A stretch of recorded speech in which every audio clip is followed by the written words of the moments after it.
Muy buenas tardes, estimados amigas y amigas. Soy Roberto Darrirandi y estamos dando inicio, como es habitual, semana a semana en esta edición de Economía Latam. Hoy día, extraordinariamente, este día, viernes 23 de octubre de este año 2020, como siempre, acompañado por mi querido amigo y gran profesor de Babson College, John Edmunds. ¿Qué tal, John? ¿Cómo estás tú? Muy bien, esta vez estoy en Boston. Tuve que bajar del Polo Norte ahí para reacomodarme con la civilización. Estoy ya recargando las baterías. Mañana vuelvo a la Foresta Norte. Así veo, bajaste un poco al sur, pero sigue bastante al norte, John. Oh, sí, sí, sí, pero no estoy en el campo de batalla de esta elección. Eso va a ser Pennsylvania y Florida. Siempre. Así parece que se vienen las elecciones en Estados Unidos. Oye, bueno, mira, yo quiero aprovechar de presentar a nuestra invitada hoy día. Ella es Soledad Arellano, destacada economista de la Pontificia Universidad Católica de Chile, también PhD en Economía del MIT, actualmente vicerrectora académica de la Universidad Adolfo Ibáñez y, bueno, alguien tremendamente potente, con mucho conocimiento y, bueno, alguien que además esto es una persona muy cercana. Así que quiero agradecerle a Soledad Arellano que se haya tomado un tiempo en estos días siempre agitados para que nos acompañe. Así que bienvenida, Sole, a Economía Latam. Hola, muchas gracias por invitarme. No, muchas gracias a ti por estar acá con nosotros, con el profesor Edmunds. Y quería, aprovechar de este tiempo que siempre es escaso y que se pasa rápido igual en este mundo de las comunicaciones, de preguntarte cuál es tu sensación, porque la verdad es que obviamente es difícil hoy día hacer proyecciones, pero ¿cuál es tu sensación de cara al Chile hablemos del mediano plazo? El corto plazo vamos a estar influenciados gran parte por lo que pase en el plebiscito, ¿cierto?, de este domingo y lo que venga a continuación, por supuesto, pero más allá de ese evento que es muy importante, obviamente, que es institucional y que puede cambiar parte importante de las reglas del juego, ¿cómo estás viendo Chile en el mediano plazo? Que lamentablemente nos gusta, no podemos desacoplar esa pregunta obviamente del entorno político y social que estamos viviendo. Sí, mira, honestamente yo estoy bien preocupada por el futuro de Chile. Estoy preocupada porque, bueno, por un lado estamos expuestos a esta gran crisis económica y social que ha significado la pandemia. Si uno mira los números, Chile en cierto sentido está menos afectado que parte de nuestros vecinos y que otros países. Sin embargo, eso no implica que sea un shock muy fuerte para la economía chilena. Y aquí las preocupaciones probablemente no son muy distintas a las que están en otras partes, pero en primer lugar el empleo, la recuperación del empleo ha sido lenta, hubo una incorporación rápida de personas al mundo laboral, pero el 50% que queda de esos trabajadores suspendidos ha avanzado de manera bastante lenta. Estoy muy preocupada por el impacto en pobreza que yo creo que va a surgir.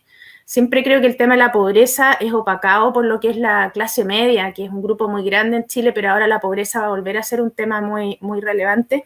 Y un tema de fondo detrás de esto que es el tema de la convergencia fiscal y el orden que vamos a tener de nuestras cuentas fiscales. O sea, y ahí el punto es si vamos a crecer, o vamos a recuperar o no vamos a recuperar la senda de crecimiento que va a permitir tener todo eso, o sea, volver a ordenar lo que tiene que ver con toda esa parte económica. El punto es que Chile no ha estado solamente afectado por una crisis económica, porque para ser honesta, si Chile solamente tuviera la pandemia, yo no estaría tan preocupada, obviamente sí estaría preocupada, porque Chile es una economía abierta, que en general es ordenada, y por lo tanto los shocks pegan muy fuerte, pero también se recupera rápido. Una economía bastante resiliente en ese sentido. Sin embargo, nosotros... Es la división social que me tiene preocupado desde hace un año. Exactamente. Eso estalló en Providencia, que siempre era el barrio donde yo me quedaba muy cómodo, ahí me trataban súper bien y todo, y voy ahí todo quemado. Eso, pensé que había montado en el avión que no era. Sí, lo que pasó aquí en el fondo es que, como decía, si nosotros solamente tuviéramos la crisis de la pandemia, creo que sería menos preocupante porque el tema de la crisis política que nosotros tenemos al final hace que esto sea mucho más complejo de resolver.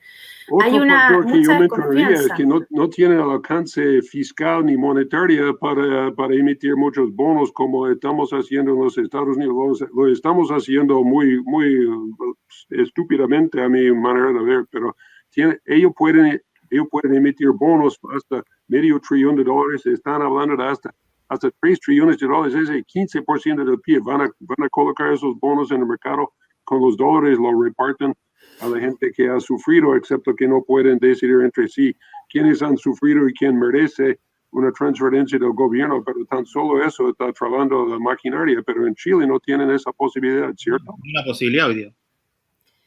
Sí, es cierto. O sea, en realidad no sé si estoy tan de acuerdo, porque por un lado lo que se está ocupando ahora son los fondos soberanos, en el fondo, donde había un buen stock de recursos, y la idea es ocupar esos recursos junto con los recursos y la idea es ocupar una parte de esos recursos y otra parte que sea endeudamiento. Chile todavía tiene una tasa de endeudamiento que es relativamente baja cuando uno la compara con los otros países, pero más que el nivel de la deuda, que claro, cuando uno la compara país con país no es tan alta, es muy preocupante el tema de la expansión y la rápida expansión que ha tenido la deuda en Chile. Entonces, eso unido a las dudas de convergencia fiscal es complejo. Sí, entonces el Estado se está endeudando a la misma vez que la clase media está liquidando su pensión, y con razón no se pudo decirle que no tocar ese dinero, porque estaban diciendo que yo no voy a jubilarme, yo voy a morirme ahora mismito si no toco ese dinero. Bueno, ahí hay un tema asociado al retiro del 10%, pero un poco lo que tú señalas, Sole, es que en definitiva, con esta velocidad que estamos llegando ya cerca del 30% del PIB, y está proyectándose algo que puede llegar incluso al 50% del PIB, que efectivamente es menor que el promedio de los países de la OCDE, pero obviamente estamos hablando de comparaciones que son un poquito odiosas, por decirlo menos. Ahí tenemos un tema que va a ser una restricción activa, no en el largo plazo, sino en el corto y mediano plazo. Sí, efectivamente ahí el desafío tiene que ver con cuál va a ser la convergencia que va a tener la política fiscal para alcanzar esta deuda pública neta máxima. Si ustedes miran lo que hizo el Consejo Fiscal Autónomo, que está revisando las cifras, ellos estimaron que el margen de deuda pública neta máximo que podría resistir la economía chilena sin arriesgar el spread de riesgo y otras variables está en torno al 45% del PIB, que es más o menos lo que la senda, de hecho, si uno mira los informes de DIPRES, como que estamos llegando convergiendo ese nivel. Sin embargo, para evitar que nosotros superemos ese 45% del PIB, se requiere de déficit fiscales en torno al 4% el año 2021 y en torno al 2% el año 2022, porque si no, no se alcanza. Pero el último documento del informe de finanzas públicas está hablando de déficit fiscales más altos. ¿Qué es lo que revela eso? Que la senda de convergencia va a ser aún más compleja para lo que viene hacia más adelante. Y por lo tanto, va para más largo para volver a la estabilidad fiscal, que siempre ha sido uno de los atributos más importantes de la economía chilena. Pero me pregunto si llega una vacuna a Chile dentro de 3 meses más o 6 meses. Estoy escuchando sobre pruebas de vacunas en Perú y además en Brasil. También había un reporte que se había haciendo una fase 3 en Chile, y que aparentemente hay más y más vacunas en el mundo y más pruebas, y posiblemente eso indica que va a haber producción a grande escala de vacunas, y posiblemente salgamos de esto en términos de la pandemia por lo menos dentro de 6 meses. Estoy siendo demasiado... Yo soy optimista por naturaleza, y no sería sorpresa si me dijeran que estoy siendo delusionado en ese sentido, pero 6 meses es mucho o poco. Yo creo que depende mucho de efectivamente cuando vuelva cuando llegue la vacuna. Yo espero efectivamente, estoy apostando también a que en 6 meses más esto ya esté como más recuperando el nivel de actividad normal. Si uno mira, por ejemplo, los desplazamientos al interior de Santiago, los desplazamientos en las carreteras están alcanzando niveles bastante normales. y de hecho aparentemente son los fines de semana cuando se están teniendo caídas que tiene que ver con que no hay muchos traslados interregionales, pero la parte productiva ya se estaría recuperando. El problema es que yo creo que la recuperación de la economía chilena no va a pasar solamente por la llegada de la vacuna, que casi que sería lo más fácil dentro de lo complejo, sino que se requiere en el fondo el factor político. Yo creo que va a jugar un rol muy importante. Y aquí, para ser bien honesta, no me preocupa la discusión constitucional. Yo tengo mucha esperanza por todo ese proceso, no por el resultado tanto como por el proceso de rehacer la Constitución, sea como sea que se haga. Pero hay un hueco enorme fiscal y en las cuentas de la clase media. La gente que hace un año tenía su jubilación más o menos bien o no tan mala, no tienen trabajo y están viviendo de un día a otro y tuvieron que tocar una parte de su acumulación de su AFP. Sí, pero aún en ese, o sea, aún ese tema que es un problema económico, que me parece que es un problema complejo, está el problema de la estabilidad de las reglas del juego. Eso es, sí. Y en el fondo lo que tiene que ver con la estabilidad de las reglas del juego, lo que tiene que ver con el respeto al Estado de Derecho al final, ¿qué es lo que puede pasar en la transición? Yo creo que si finalmente se aprueba la nueva Constitución, yo espero que no me preocupa que se vayan a poner en riesgo grandes pilares de la economía chilena, como a veces uno escucha, porque en realidad no hay nadie hablando en contra del derecho de propiedad, incluso el tema del Banco Central, tampoco hay mucha como discusión en relación a ese tema. Roberto y yo hemos estado intercambiando impresiones de que la independencia monetaria es súper clara. No, yo creo que eso, bueno, siempre es un riesgo, pero creo que lo veo menos riesgoso. A mí me preocupa cómo estamos funcionando en este periodo en relación a lo que tiene que ver, por ejemplo, con la forma como estamos legislando, en la cual no hay un pleno respeto al tema de las iniciativas, por ejemplo, en este momento, la iniciativa legislativa. Tenemos temas en los cuales me parece que a veces las autoridades toman cosas que están fuera de su competencia. O sea, lo que tú dices de las actividades cambió incluso, o sea, de repente nos encontramos con un parlamentarismo de facto. ¿Ah? Sí, hace poco pensé atrás. Ahora tú no solo no crees que, por ejemplo, que esto que se ha hablado, yo sé que pueden ser escaramuzas, pero, por ejemplo, ¿tú no crees que la independencia del Banco Central puede estar en riesgo hoy día? Para ser honesta, entre los argumentos de las discusiones que he visto, me parece que no es mayoritario el tema de la discusión del Banco Central. Creo que probablemente la discusión va a ir más por el lado del catálogo de derechos que finalmente va a quedar en la Constitución. Creo que ese es como el elemento más fuerte, más que lo que tiene que ver con el derecho de propiedad o lo que tiene que ver con la autonomía del Banco Central. Hay grupos que efectivamente discuten ese tema, pero me parece que son minoritarios. Y si finalmente... sería bueno si llegan a ese punto de vista por un proceso de discusión y si todo eventualmente llegan a la conclusión de que eso está bien tal cual, déjalo tal cual, porque es uno de los pilares de la sociedad, pero es el proceso de la toma de decisiones que me preocupa, contundente, insólito, que viendo toda esa explosión de rabia en la calle, eso no es Chile, eso no es el Chile que he conocido todos estos años. Que yo creo que ahí, John, más que eso, que es terrible, obviamente, lo que hemos visto, porque además tampoco acá se ha respetado nada, no se respetan las iglesias, no se respetan los cuarteles policiales, no hay nada, se cortan los caminos, ¿cierto? Acá hay un sindicato en una minera grande como Candelaria, ¿cierto? Y los sindicatos cortan el camino, que deben ser, no sé, 50 personas, no tengo idea, y bueno, entonces la minera tiene que llevar a la gente en helicóptero. Entonces, yo lo que veo es que el Estado de Derecho, algo que decía Sole, se ha deteriorado, lamentable. Bueno, en Francia se puede bloquear las calles, eso lo hacen los camioneros a cada rato, van a un crucero importante y bloquean bloquean el tránsito en toda una provincia, está bien, lo hacen y todo el mundo simplemente da la vuelta y pasa por otro lado.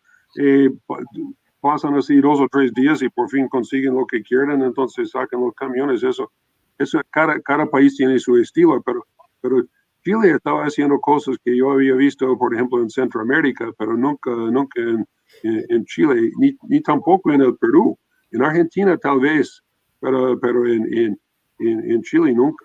Y ahora me parece que con el voto que ustedes tienen por delante, ojalá que esto pase a un nivel de discusión. Está bien si ponen sobre la mesa el Banco Central. Si quieren hablar de eso, que lo hagan, pero que lleguen a la conclusión correcta, que no se puede echar atrás de eso. De otra manera, se tendría una divisa que perdería el respeto en los mercados, tal como, por ejemplo, el peso argentino.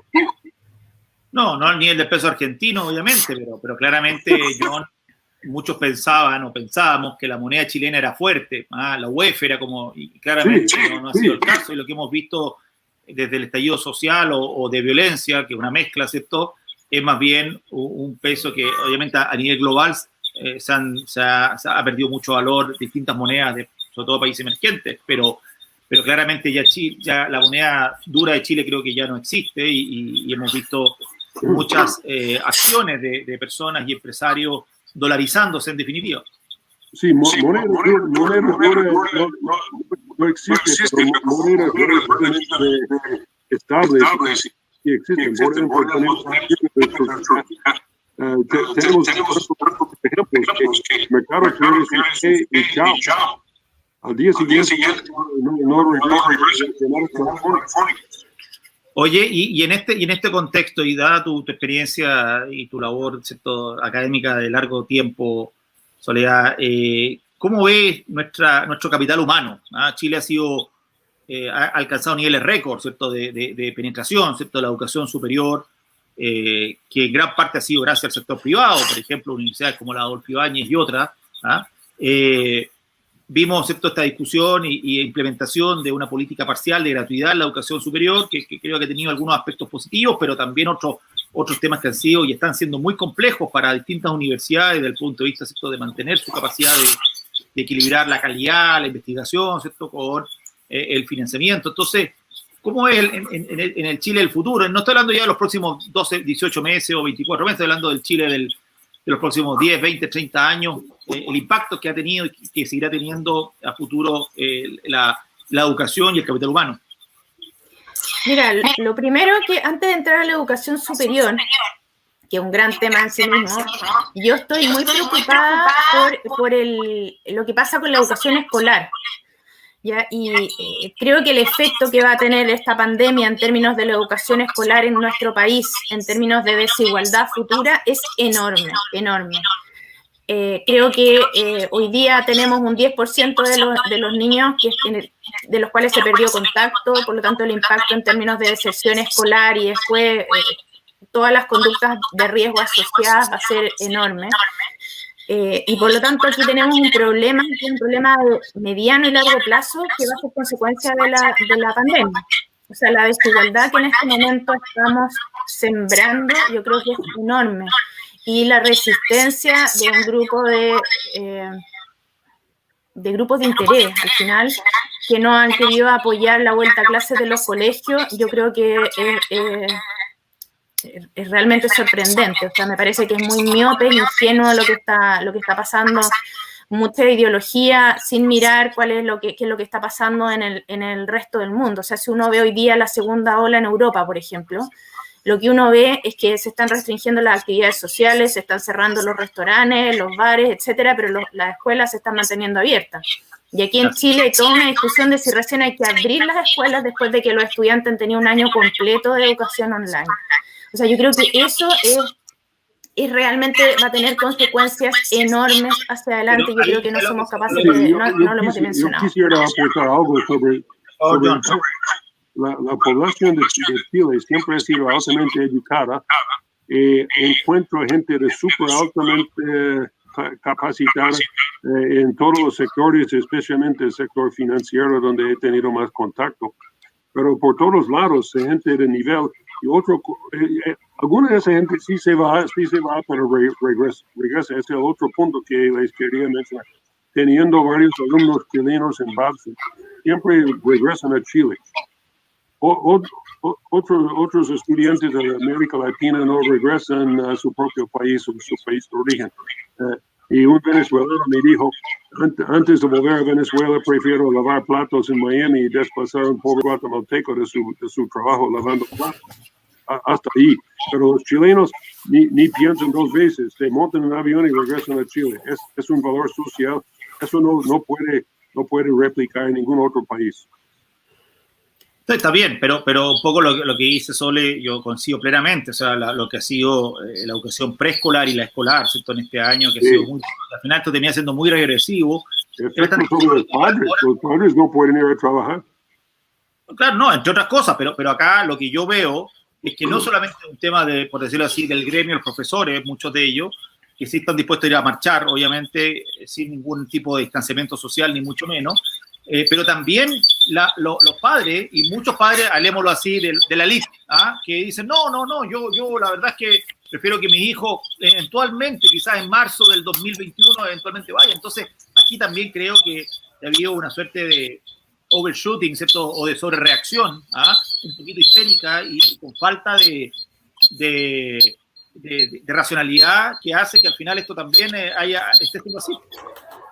Mira, yo no sé si diría falta de racionalidad, creo que a veces se mira poco qué es lo que está pasando en términos de la evidencia. Si uno ayer o anteayer salió un artículo en el New York Times que hablaba que la vuelta a los colegios en New York no había aumentado las tasas de contagio, y eso es lo que ha pasado en general en las distintas partes del mundo cuando se toman los resguardos adecuados. Si nadie está diciendo que vuelvan y que no, hacer como que aquí no ha pasado, como que no ha pasado nada. O sea, creo que eso es como un punto. Pero efectivamente, claro, lo que pasa es que a la élite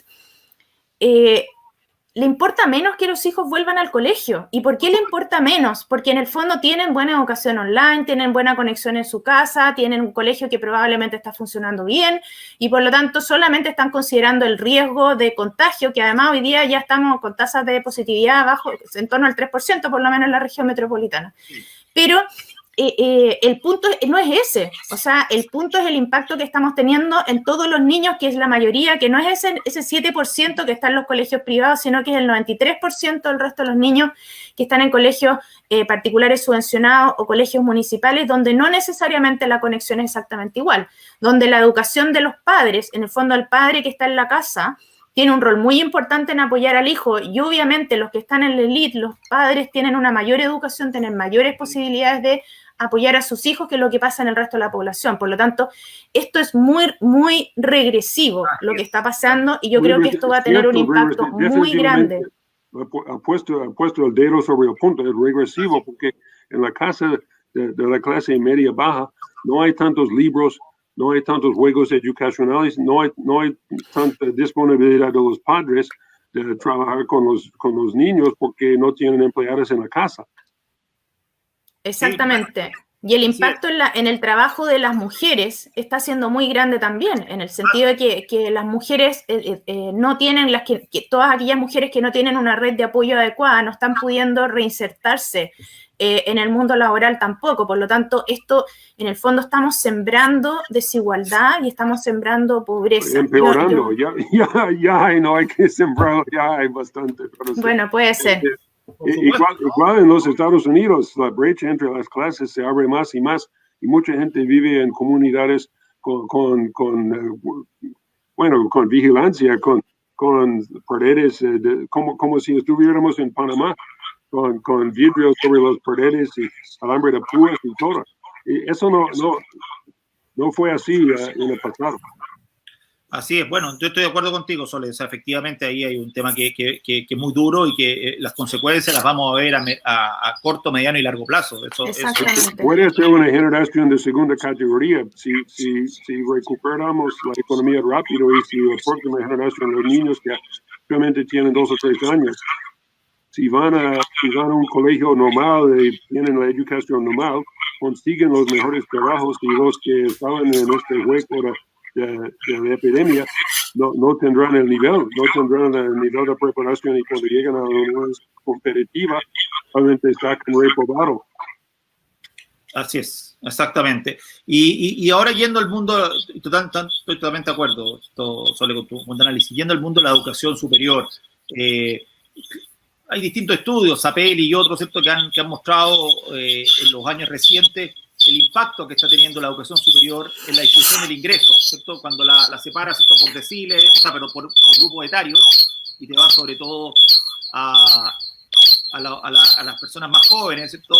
Ahí está habiendo un impacto y va a haber un impacto importante. Entonces, ¿cómo ves tú ese efecto que ha ocurrido en los últimos, sabemos que ha ocurrido en los últimos 20, 25 años, pero con más fuerza los últimos 10, 15 años? ¿Y cuáles son las amenazas que ves hoy día para por decir, este modelo que hemos desarrollado en la educación superior en nuestro país?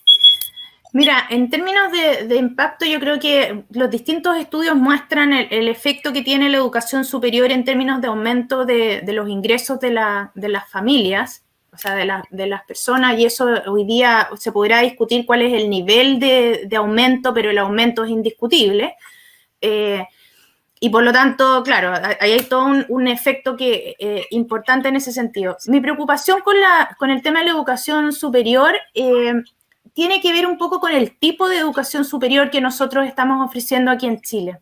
Si uno mira las pruebas que rinden nuestros profesionales, o tú ves las pruebas que rinden como recién estudiantes universitarios, lo que uno ve en muchas de estas pruebas es que los estudiantes o los egresados de los mejores colegios de Chile están al mismo nivel que los obreros en Alemania.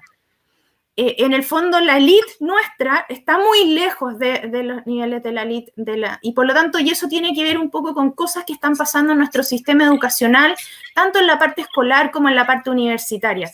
Entrando en la parte como educación superior, la preocupación pasa un poco porque nuestra formación es una formación en general en Chile muy profesionalizante. Y la formación profesionalizante es al final muy de lo que está pasando en este momento y no te prepara en el fondo para el mundo que estamos teniendo hoy día, donde es muy poco probable que tu primer trabajo sea lo mismo que vas a seguir haciendo, sino que vas a moverte de un lado a otro.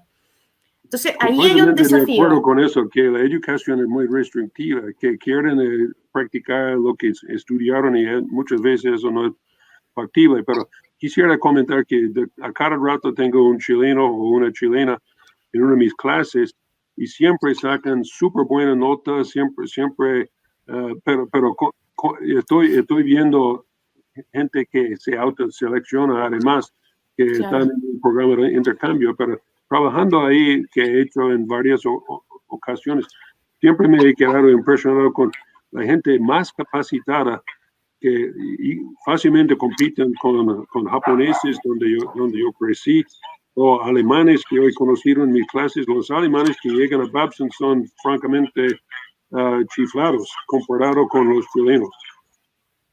Muestra pequeña, pero lo estoy proponiendo en su consideración. No, bueno, efectivamente, como tú señalas, Sole, Chile tenemos esta educación profesionalizante y todo este mundo más de los bachelorizantes, más de los bachelors, más de conocimiento general, literatura y otras cosas. Bueno, ha ido entrando. De hecho, el Adolfo, ¿cierto?, Ibáñez tiene un programa importante. ¿Cuál ha sido, después de varios años, esa experiencia? Mira, la experiencia ha sido muy buena, ha sido una experiencia muy gratificante, además. Nos pasa que nosotros a los estudiantes tenemos desde hace ya varios años el mismo modelo que tiene la Universidad de Columbia. Entonces los estudiantes se matriculan y el día en que se matricula le entregamos una cajita y le digo, estos son los 20 libros que usted va a tener que leer este año. Y nos pasaba mucho, todavía nos sigue pasando, en que el estudiante mira esto y dice, voy a tener que leer a Platón. O sea, ¿qué tiene que ir? Yo vengo a estudiar ingeniería, me dice, no quiero leer a Platón, o hay estudiantes que me dicen, ¿por qué tengo que leer, por ejemplo, a Santo Tomás de Aquino, o tienen que leer a Karl Marx? ¿De dónde vino todo esto? O se leen también a Adam Smith, en el fondo, La riqueza de las naciones. Entonces, parten el curso muy escépticos, son grupos chiquititos, además de 20 estudiantes, pero al final, la evaluación a final de año es muy buena y la final ya del programa es muy buena en el sentido que el estudiante se da cuenta de qué manera las cosas que leen son cosas que están pasando en la vida real y de qué manera los conceptos de justicia, el concepto de desigualdad. Hace poco leyeron, por ejemplo, el de la reivindicación de los derechos de la mujer, el tema de la discusión de la mujer. cómo todo esto es una discusión, el lucro, por ejemplo, que lo que habla Karl Marx y lo que habla Adam Smith, por ejemplo, cómo todo esto tiene un impacto en la forma de pensar al final, porque uno no quiere que se transformen en expertos en Platón ni en Adam Smith, sino que vayan adquiriendo una forma de pensar, en el fondo, y que sean capaces de argumentar y de criticar y de darse cuenta qué es lo que hay detrás. Entonces, la experiencia ha sido muy buena. En vez de simplemente procesado por una fórmula de receta de libro de cocina. No, este es súper bueno. Ojalá que se pudiera hacer en los Estados Unidos. Estamos cayendo más y más atrás en ese sentido. Tengo alumnos que francamente dicen que no pueden leer, que son visual learners, aprenden viendo, como viendo videos. Tengo que encontrar videos y videos YouTube para enseñarles los temas que antes pudieran aprender leyendo un libro de texto que ya no pueden leer. Es triste. Y no tienen la más mínima idea de quién fue Platón, quién fue Adam Smith, quién fue Karl Marx, como Karl Marx, en qué canal de televisión estuvo él. Así son. Sí, bueno, es un poco así, John, además en Estados Unidos. Mundial, pero más marcado en los Estados Unidos. Bueno, y además las universidades americanas, John, están enfrentando una presión importante, demográfica, también por el tema, ¿cierto?, de inmigrantes, que hay más restricciones. Entonces, también hay muchas universidades, John, están quebrando. Están quebrando. Yo voy a saber dentro de poco si me mantienen en mi mismo salario el año entrante. Este año probablemente me mantienen hasta julio, pero a partir de agosto probablemente me van a tener de rebajar el salario. Yo lo aguanto en esta parte de mi vida, pero algunos colegas que tienen, por ejemplo, 40 años, que tienen hipoteca y tienen niños de colegio privado, no soportan eso. Bueno, pero oye, John, acá en Chile hay buenas universidades que te podrían recibir, un doctor de Harvard con buena experiencia, ¿ya? Hay universidades como la Adolfo Ibáñez que tiene muchos profesores internacionales, así que... Tendría que llegar nadando porque mi pasaporte no me aceptan a la entrada. Por favor, es que no entra el gringo que trae la enfermedad y insiste que no existe. No, nada que ver. Ahora, mira, ahora John, es muy fácil. Tú llegas a Chile con un PCR, un test de PCR hecho hasta 72 horas antes que te dé negativo y listo, no hay cuarentena, no hay nada. Ok, ahí voy, llego pronto. Sí, te vamos a esperar, John, te vamos a esperar por acá.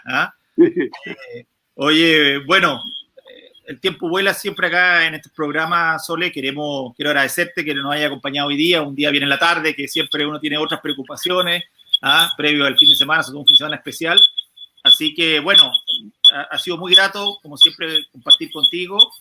Agradecerte ahí tu visión. Y, bueno, más adelante, a ver si conversamos sobre qué está pasando, qué es lo que estamos viendo en el escenario post-plebiscito.